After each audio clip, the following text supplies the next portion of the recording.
Yes, sir. We are back in action on the Hoplite channel. Thanks for coming by, everybody.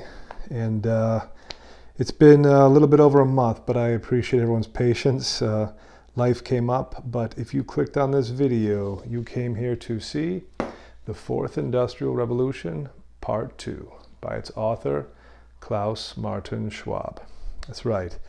Okay, back after a little hiatus. Had some life duties to attend to, but I've been reading the Fourth Industrial Revolution, taking my notes, and now we're ready today to get into the second part of this three-part series for the Industrial Revolution. If you recall, from part one, we covered a little bio on our author, Mr. Schwab, and his World Economic Forum, and we jumped into the first 40 or so pages. And for this segment, we're going to cover the next 40 pages, so this will be the middle section of the book. And I broke it into 40 pages for each part because the book is roughly 120, 130 pages. But anyway, in the first part, we covered the topics that Klaus Schwab wanted to inform the reader about as to what the Fourth Industrial Revolution was, the first three preceding industrial revolutions, what those were, and where he sees the world going for this fourth industrial revolution, and what he thinks the challenges will be, what he believes the solutions possibly are, although he doesn't really get too heavy into the solution department. This is more about identifying the problem he sees on the horizon for the world, and how the Fourth Industrial Revolution will literally change, or as he put it, disrupt everything. In the first part, if you remember, I don't really care for this term disruption, but it's the word he chooses to use.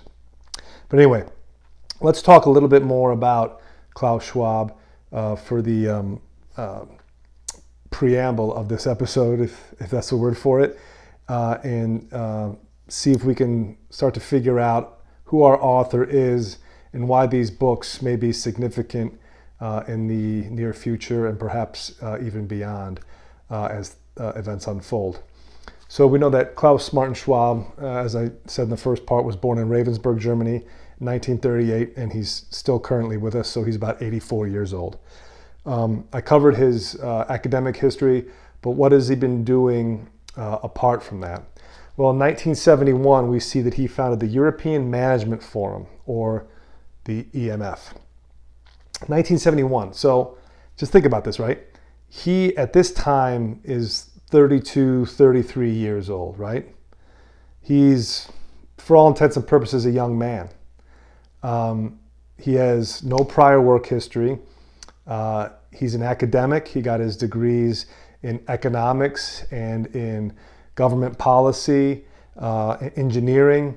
So yeah, he's book smart. He hasn't started a business.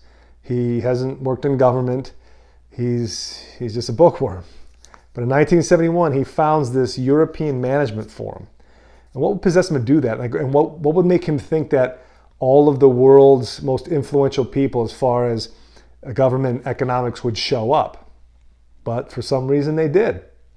For some reason, Klaus Schwab, at 33 years old, with nothing but degrees under his belt, was able to form this European Management Forum, and people came to talk and listen, and I don't know, it was just kind of like a big, European roundtable. But in 1987, it had grown so much that it was renamed the World Economic Forum, or the WEF. That's what it's known as today. So in 1971, he's 33, he starts this European Management Forum. It gains enough traction where everybody in the world wants to participate, and it becomes the World Economic Forum. And then by 2015, the World Economic Forum is formally recognized as an international body by the Swiss government, which is where the World Economic Forum is held each year. It's either in, I think it's in Davos, Switzerland, or somewhere near there. So yeah, the Swiss government lets this guy who's a citizen of their country form this European Management Forum. And then by 2015, they say, yeah, it's an international body and it's within our borders. Can you imagine doing that as a 33-year-old man or woman in the United States.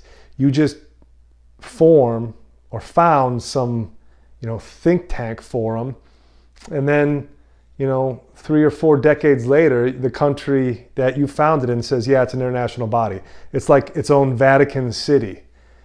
I just don't see that happening. It's very strange how this all transpired. But anyway, because of Klaus Schwab's work in the EMF, in the World Economic Forum, he has been gifted and honored with many different accolades and titles.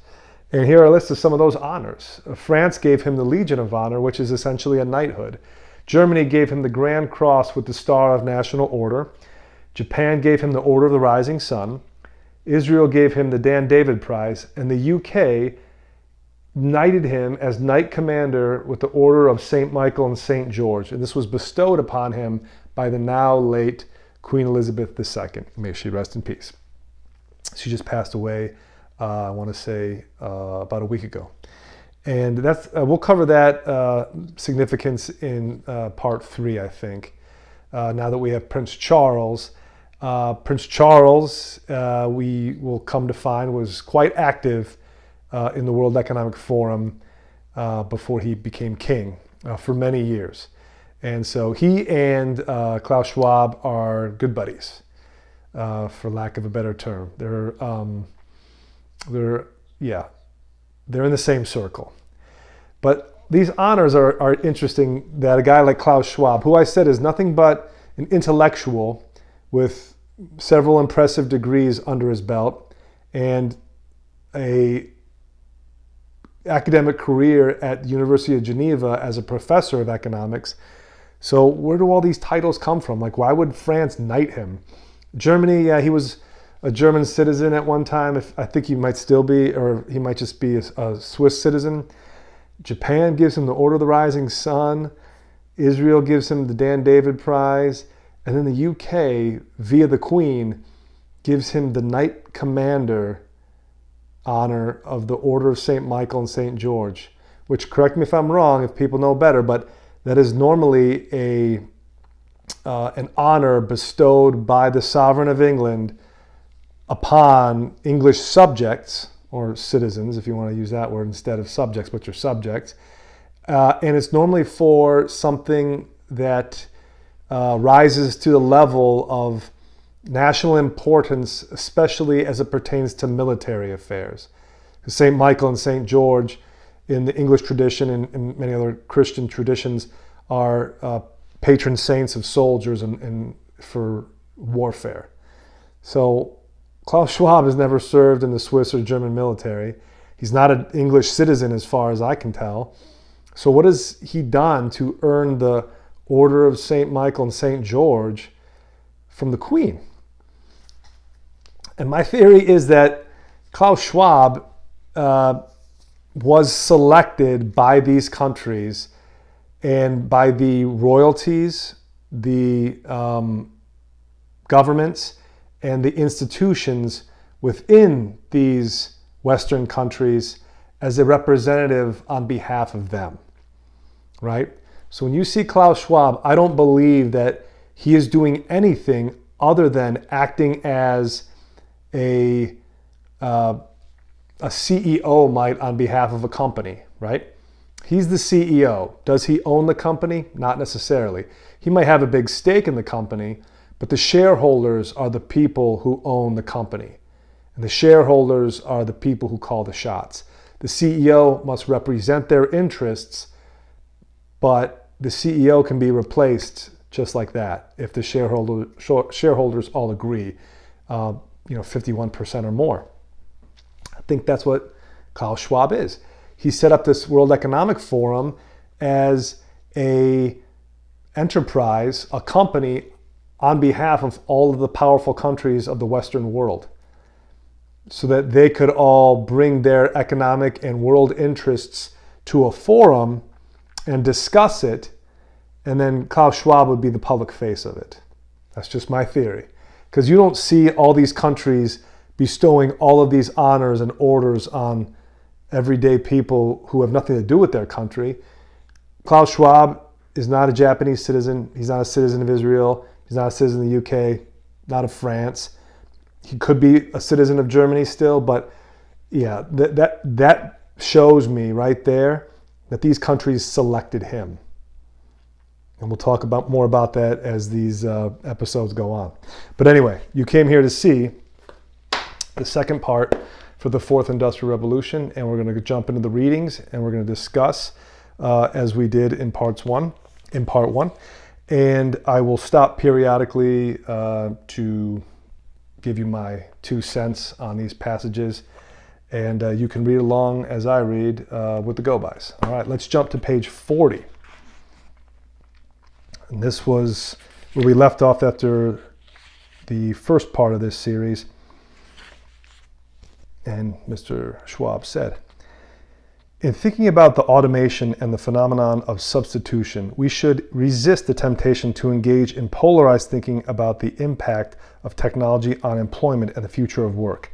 As Frey and Osborne's work shows, it is almost inevitable that the fourth industrial revolution will have a major impact on labor markets and workplaces around the world. But this does not mean that we face a man versus machine dilemma. In fact, in the vast majority of cases, the fusion of digital, physical, and biological technologies driving the current changes will serve to enhance human labor and cognition, meaning that leaders need to prepare workforces and develop educational models to work with and alongside increasingly capable, connected, and intelligent machines. Okay, so I kind of made light of passages like this in the first episode, but like this is where people kind of start to formulate the conspiracy theories, like, is the World Economic Forum talking about replacing man and machine, or possibly meshing man and machine together, as in like cyborgs? Are we going to have chips in our brain that compute data for us or amplify our cognition? Are we going to have robotic limbs that we can use to amplify our strength or our speed or dexterity? Like, this is the kind of stuff when you read these passages, like, are you talking about man replacing, or man being replaced by machine, or man and machine becoming symbiotic in one? Either outcome doesn't sound too good, but that's the big question. Continuing. In the forum's Future of Jobs report, we asked the Chief Human Resources Officer of today's largest employers in 10 industries and 15 economies to imagine the impact of employment, jobs, and skills up to the year 2020. As Figure 1 shows, survey respondents believe that complex problem-solving, social and system skills will be far more in demand in 2020 when compared to physical abilities or content skills. The report finds that the next 5 years are a critical period of transition. The overall employment outlook is flat, but there is significant job churn within industries and skills within most occupations. While wages and work-life balance are expected to improve slightly for most occupations, job security is expected to worsen in half of the industries surveyed. It is also clear that women and men will be affected differently, potentially exacerbating gender inequalities. Okay, so this survey here is saying that most of the respondents believe that complex problem-solving, social and system skills will be far more in demand in 2020 when compared to physical abilities or content skills. All right, so it's 2022 right now, so we're already beyond the forecast of this survey. And you could say it's possibly true. Like, as technology progresses, the cognitive skills that people have will be far more in demand than just, physical ability to move stuff or transport things. And this, he says, is possibly going to exacerbate the gender inequalities. Well, he doesn't mention this in the book, but if you look at standard IQ charts, and I know people are going to debate this till the cows come home, but it's true. The number one metric you can evaluate to determine someone's future success in life is their IQ score. It's just the way it is.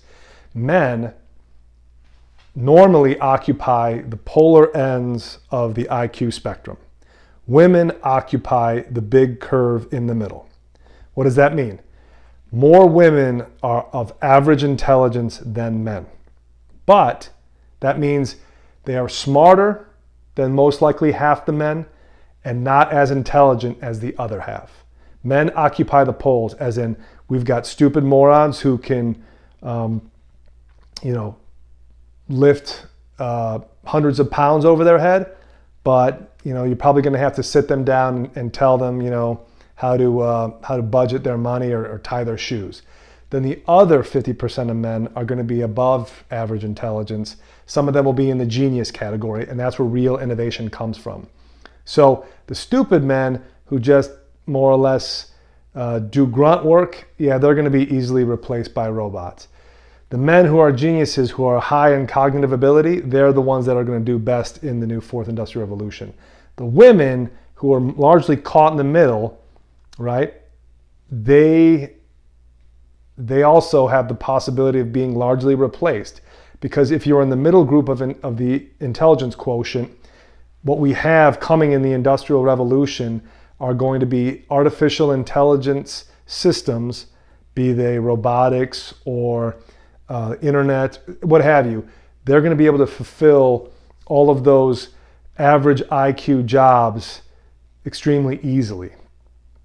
And that's where he's mentioning how the gender inequality might exist in the days to come with the fourth industrial revolution. Okay, continuing.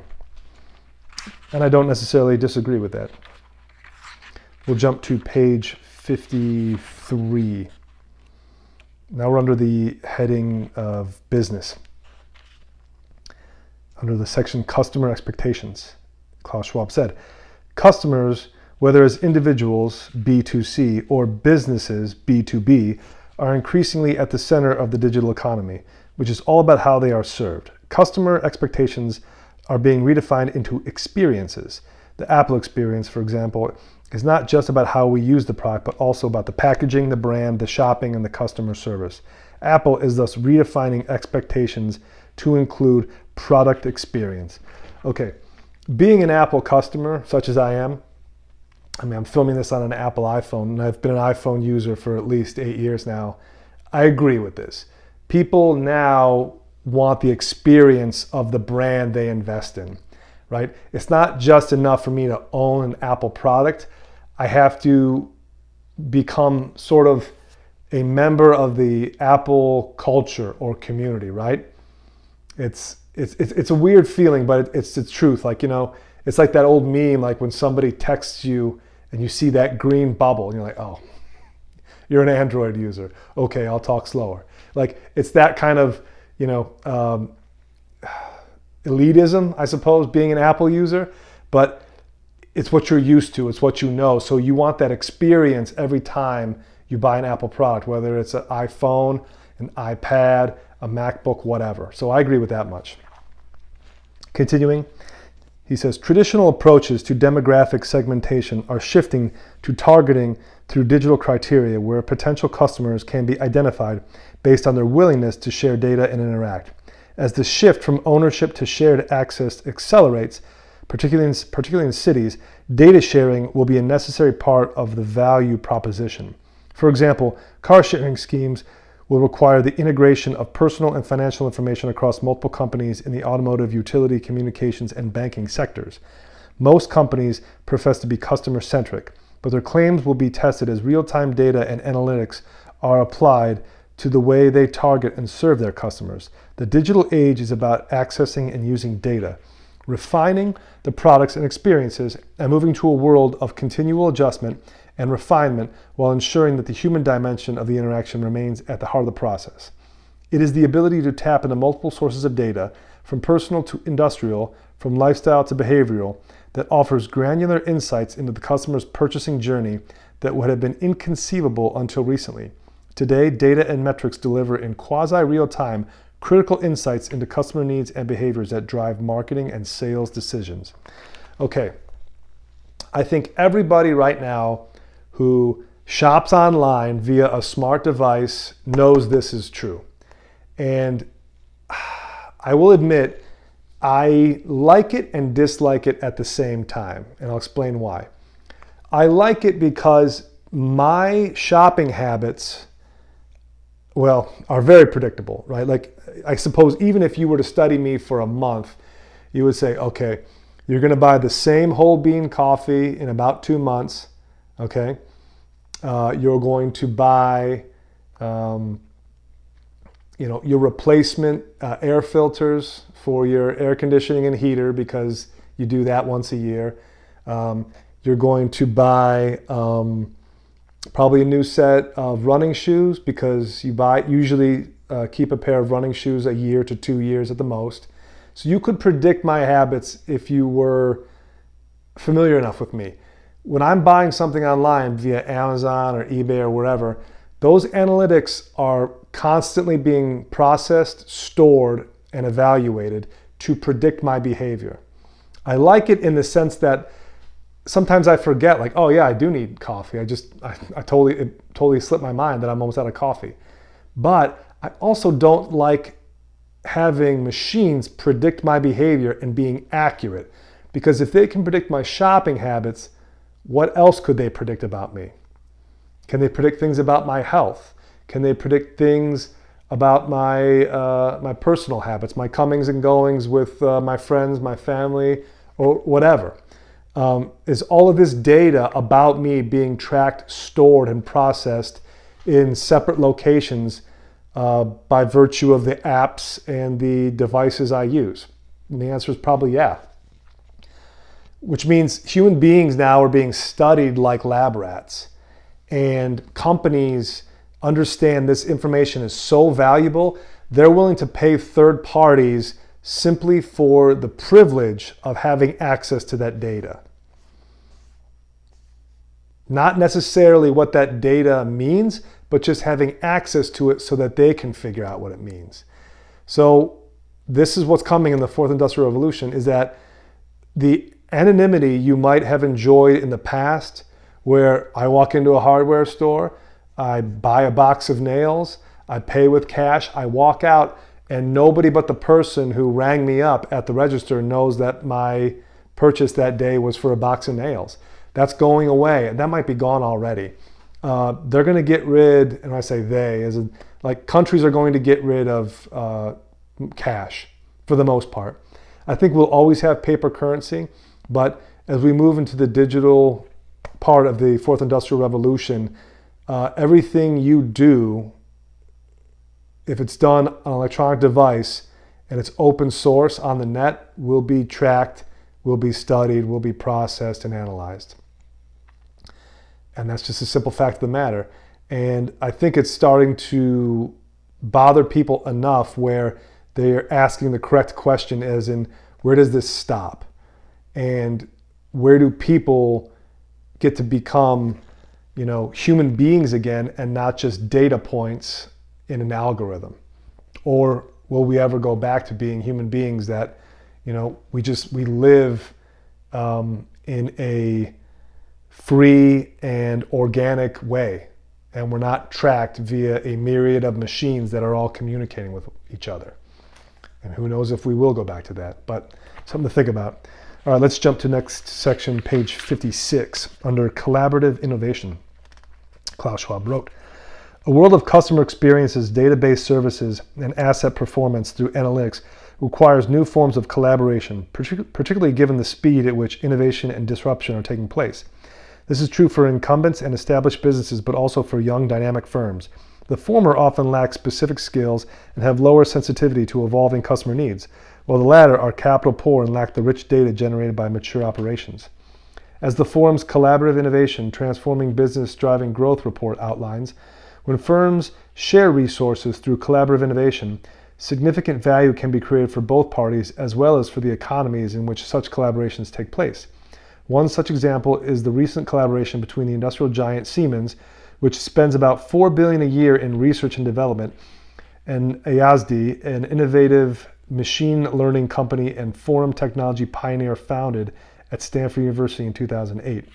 This partnership gives Siemens access to a partner that can help solve complex challenges of extracting insights from vast data, while ASD can validate its topological data analysis approach with real-world data while expanding market presence." Okay, this all sounds fine and good if you're a member of the World Economic Forum, because you have this young upstart company, I think I pronounced it wrong, but ASD, which is a machine learning company and a forum technology pioneer. Okay, well, so they're already part of the World Economic Forum. And the World Economic Forum acts as a broker between them and Siemens, which is a multi-billion-dollar world company that has access to all of this stored data and all of this capital. So what are they doing? Like, they're incentivizing these companies to conglomerate, right? And if you're a capitalist, or if you're just, a red-blooded American or citizen of another country that enjoys their personal freedom, you don't want to hear about companies joining forces and conglomerating, becoming these super companies. We already have that, and it's not a good thing, right? If you look at a chart, I'll try to put it up because I find it. When you go to the grocery store and you buy certain products and you grab something off the shelf, like, if it's Jif peanut butter, or if it's, Sara Lee or McCormick spices, or, Domino sugar, like, you think you're buying Domino sugar, or you think you're buying Jif peanut butter, or you're buying, Mr. Clean soap, whatever. Look up what company owns that company, but then look up what major corporation owns that company that owns that brand. And you'll find, if you backtrack everything you go to the grocery store to buy, if it's in a box or some sort of container and it comes from a location that's out of state, it's probably owned by 4 or 5 companies, major companies, corporations. He's talking about in the fourth industrial revolution, accelerating that, where you have startup companies that have a great idea, but they don't have the capital or the resources, and large companies essentially coming in and partnering with them and sharing all of their data and capital for the mutual benefit of both. But you have centralized power becoming even more centralized, and I don't think that's a good road to go down, just from a straight, humanitarian aspect of it. Putting power in the hands of people who are forming partnerships so that they don't have to do without that power, as in they don't have to outsource it to anyone, they can just form partnerships and keep everything in-house. That's what's dangerous, is the consolidation and the further centralization of this data, of this power. That it looks like the World Economic Forum is helping to foster. Just my opinion, folks. Let's move to page 60, and that is still under the business section. New operating models. Klaus Schwab wrote, "My sense is that successful organizations will increasingly shift from hierarchical structures to more networked and collaborative models. Motivation will be increasingly intrinsic, driven by the collaborative desire of employees and management for mastery, independence, and meaning. This suggests that businesses will become increasingly organized around distributed teams, remote workers, and dynamic collectives, with a continuous exchange of data and insights about the things or tasks being worked on. An emerging workplace scenario that reflects this change builds on the rapid rise of wearable technology when combined with the Internet of Things, which is progressively enabling companies to blend digital and physical experiences to benefit workers as well as consumers. For example, workers operating with highly complex equipment or in difficult situations can use wearables to help design and repair components. Downloads and updates to connected machinery ensure that both workers in the field and the capital equipment they use are kept up to date with the latest developments. In the world of the fourth industrial revolution, where it is standard practice to upgrade cloud-based software and refresh data assets to the cloud, it will be even more important to ensure that humans and their skills keep pace." Okay, so now he's talking about employers literally turning their employees into data collection bots, as in wearing technology that sends real-time data back to the company as they perform their task or their duty or their skill, and that these wearable technology devices can then be upgraded and improved, and it's all done via the cloud.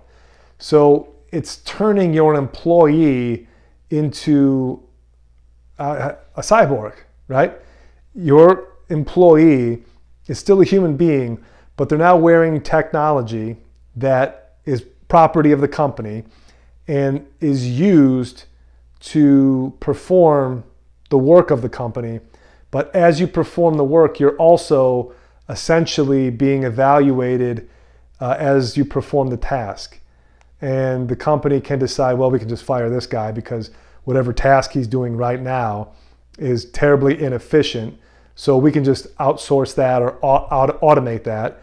Or this person is literally going to be a cyborg bot that we send out to perform data analytics wherever he goes.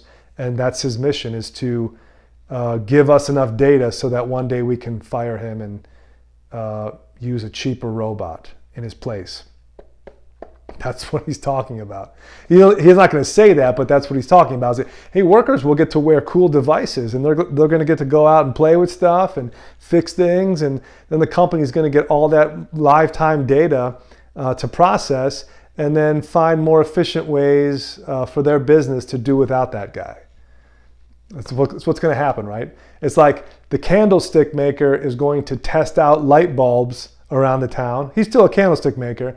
And then we're going to see how well those light bulbs work. And then once everything works good enough, we're going to just fire the candlestick maker because we don't need candles anymore.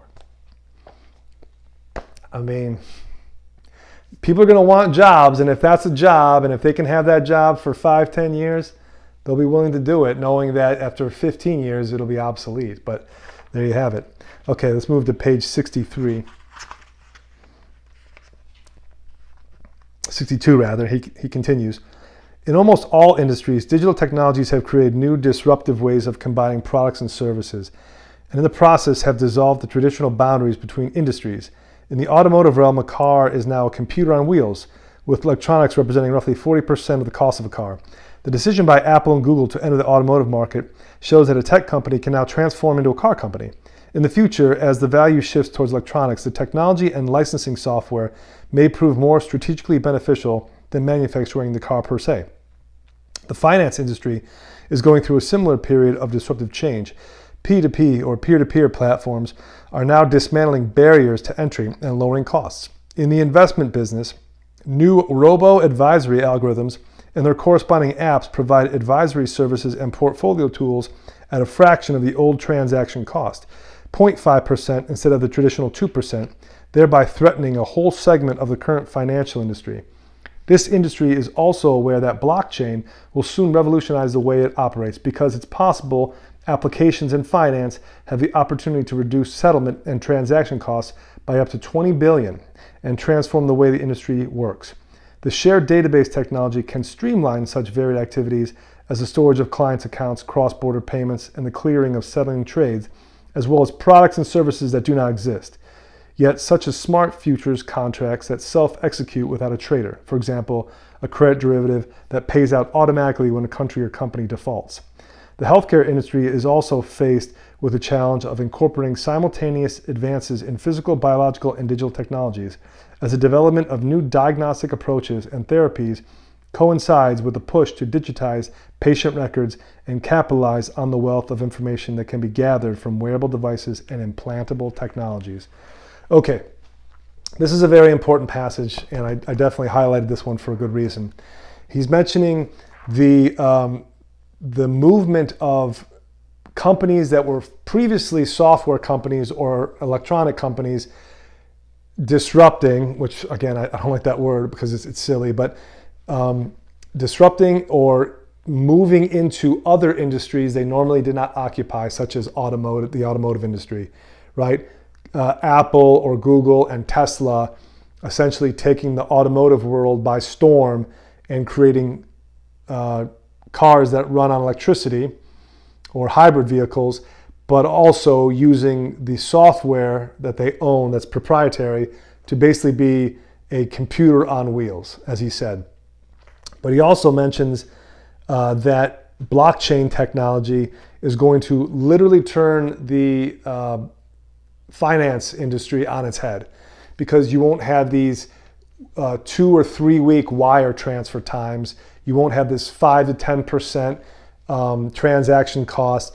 Blockchain technology will literally make it possible for cross-border remittance payments international settlements, smart contracts to be settled in live time and to be done at a fraction of what the previous cost was before blockchain existed. Blockchain technology is going to decimate the financial world, but the consumer definitely will benefit in the fourth industrial revolution as it pertains to blockchain technology. That I have no doubt about. But he also mentions the healthcare industry using blockchain technology to digitize patients' records from paper to storable data, and where that data can be evaluated against other patients' records to possibly identify a better treatment, to identify disease, and to recommend possible procedures or cures. That is a double-edged sword again, because you're talking about taking people, human beings, and breaking them down into data points, which are going to be put into an algorithm, which will then be studied against other human beings as data points, and so on and so forth. It will bring a lot of good, but again, we might have to sacrifice part of our understanding of humanity in order for that to happen, where then you will just be subject to the blockchain just as the dollar bills in your pocket will be. And is that a road we want to go down?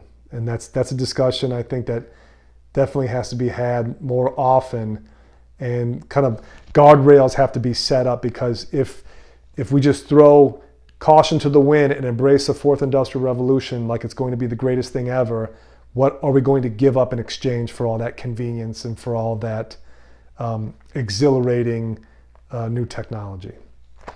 Okay, moving on, page 65. This is under environmental renewal and preservation section.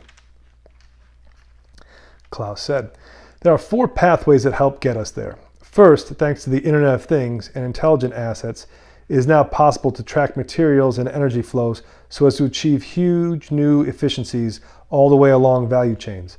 Of the 14.4 trillion in economic benefits that Cisco estimates will be realized from the Internet of Things in the next decade, 2.7 trillion in value can be gained from elimination of waste and improved processes in supply chains and logistics. IoT-enabled solutions could reduce greenhouse gas emissions by 9.1 billion tons by 2020, representing 16.5% of the projected total in that year. Second, the democratization of information and transparency that comes from digitized assets gives new powers to citizens to hold companies and countries accountable. Technologies such as blockchain will help make this information more trustworthy, for example, by capturing and certifying satellite monitoring data on deforestation in a secure format to hold landholders to account more closely. Third, new information flows and increasing transparency can help shift citizen behavior on a large scale as it becomes the path of least resistance within a new set of business and social norms for a sustainable circular system. Fruitful convergence between the fields of economics and psychology have been producing insights into how we perceive the world, behave, and justify our behavior, while a number of large-scale randomized control trials by governments, corporations, and universities have shown that this can work. One example is O-Power, which uses peer comparison to entice people into consuming less electricity, thereby protecting the environment while reducing costs. Okay, I'm going to throw the BS flag on this one and call the play dead. He's talking about blockchain and the Internet of Things and all of these intelligence assets being used by the people to hold their governments accountable and their industries and businesses accountable. I think it's going to be the other way around, right? This power, this Internet of Things, this blockchain technology is going to be revolutionary, but it won't be power that is open to the public. It's going to be open to the public as in they'll be free to use it, but it's not theirs to control. As in, there's not going to be some blockchain protocol where you and I can log in and be like, hey, this company is dumping waste into this river. Do you see that in the blockchain? Yeah, I'm going to call my congressman. Hey, are you seeing this in the block? It's not going to be like that. The companies are going to use blockchain to make their businesses more efficient, more cost effective, and more profitable. You can be guaranteed of that. Politicians are going to use it to extract more taxes from the average person. How are they going to do that? Well, they're going to use the blockchain to track behavior. As he says, this O-Power company uses peer comparison to entice people into consuming less electricity. That sounds like they're going to use this technology to compare your lifestyle against other people's and be like, you used 1.5 more kilowatts per month than Sally did down the street. How do you feel about yourself, dude? It's like, well, I guess I could use less. Yeah, maybe you could use less. Maybe you could help us save the earth by doing so. You want to do that? You want to be a good human being? Yeah? Okay, good. And this guy, because of this technology that literally publicly depantsed him, he's going to use less electricity because it's for the greater good. Which again, back to my first episode on this topic, this is going to push people more into a communist mindset. And this technology is going to fool them into thinking they're doing it for other reasons besides communism. It's going to be high-tech communism, in my opinion. Okay, let's move to page 68. Klaus said, this is under the same national and global implications. Technology will increasingly enable citizens providing a new way to voice their opinions, coordinate their efforts, and possibly circumvent government supervision. I say possibly because the opposite might just as well be true, with new surveillance technologies giving rise to all too powerful public authorities. Yeah, he's telling you right now, hey, maybe this technology will be used by you to hold your government accountable. Or it could be the other way around. It could be your government literally destroying your freedom and your liberties and using this technology to circumvent everything that the U.S. Constitution was written to protect. Could happen that way. Who knows? Okay, continuing. Parallel structures will be able to broadcast ideologies, recruit followers, and coordinate actions against or in spite of official government systems.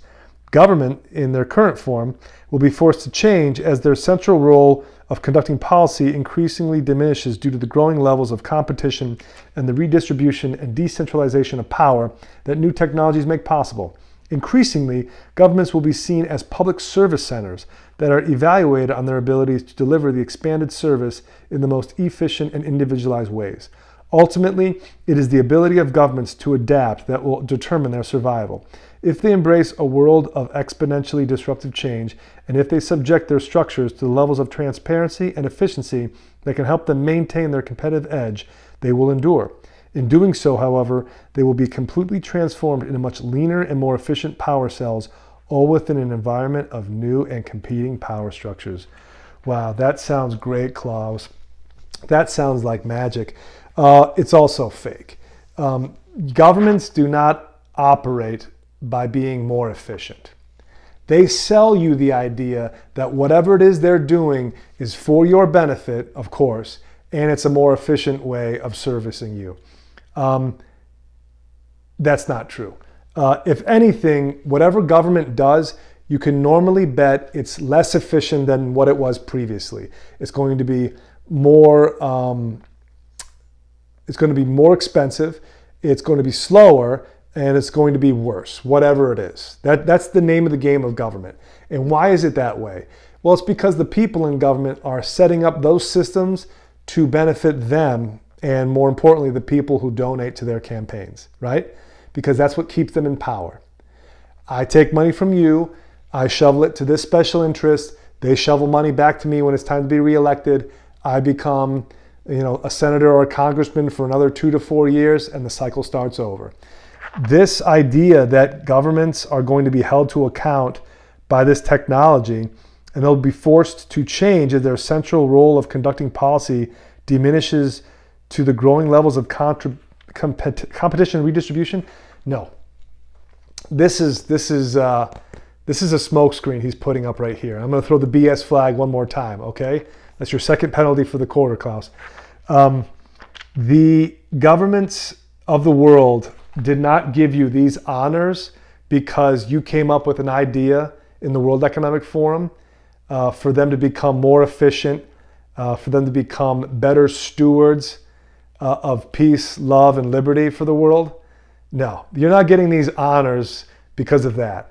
You're getting these honors because the governments of the world have a game plan that they want the entire world to basically all serve under, and you're going to help us ease that into the zeitgeist. Right? The public consciousness has to absorb our idea of how the world should work, but they're not going to listen to us because it's going to sound self-serving. You're going to do it through the World Economic Forum. It's going to look like a third party is coming up with it. But this claptrap that governments are going to adapt and that will determine their survival, and they're going to have to embrace a world of disruptive change. No. Governments are going to keep doing what they're doing, and that's subjecting the people in their countries to more taxes, more hardship, and they're going to offer solutions to those new problems that they created, right? That's the whole name of the game. I introduce a problem, you need a solution, I say it's taxes. You hand over more of your money, I come up with a new problem. You ask for a solution, I say we have to go to war. We go to war, all of the companies that make weapons of war, they get new government contracts, I tax you, they send money my way via campaign donations, and then I come up with a new problem. Government, by its very definition, is inefficient. Nothing in the fourth industrial revolution, I believe, is going to threaten that. Just my 2 cents yet again. Okay, let's go to the last reading of today's episode, page 77. Klaus wrote, "The forum's work on data-driven development highlights that it is not just access to digital infrastructure that matters for grasping these opportunities. Also critical is addressing the data deficit in many countries, particularly in the global south, thanks to constraints on how data can be created, collected, transmitted, and used. Closing the 4 gaps which contribute to this deficit, its existence, access, governance, and usability, gives countries, regions, and cities many additional abilities that can enhance their development, such as tracking the outbreak of infectious diseases, responding better to natural disasters, enhancing access to public and financial services for the poor, and understanding migration patterns of vulnerable populations.